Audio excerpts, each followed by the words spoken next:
Hey guys, and welcome back to the channel How to Guide.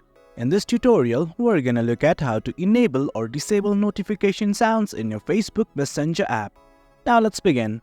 I'm simply gonna open up the Messenger app in my mobile device. And do note that I have already updated Messenger to the latest version, and in case you have not, do update it right now. If you have not logged into your account, log into your account as well. Well, let's look at how to enable or disable notifications. Right here at the very top left, there's a button with these three lines next to chat. Simply click on it, and something like this will open up from the sidebar. Now what we want to do is simply click on the settings button right here that we'll find at the top right. Once you've clicked on it, a page like this will open up. Simply scroll down till you see something like notification and sounds. It's normally under the preferences tab. Simply click on notification and sounds.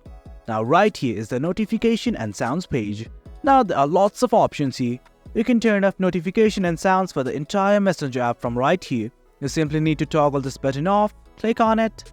It's gonna give you some options like this. Well, you can select it for 15 minutes, 1 hour, 8 hours or 24 hours. The choice is completely up to you, and once everything's okay, simply hit on OK. Well, that's it. That's how you disable notifications. Now there are other options as well. You can change the ringtone for Messenger as well from right here. You can customize notifications and everything. Here's the customize notifications tab. Simply click on it. It's gonna redirect you to the system settings. You can play around here as well. I'm gonna go back. There's the in-app sounds, notification previews and everything. Well guys, that's it. That's how you enable or disable notification sounds in Facebook Messenger. Hope you guys found this video informative, and for more content like this, do remember to hit like, share and subscribe. Thank you.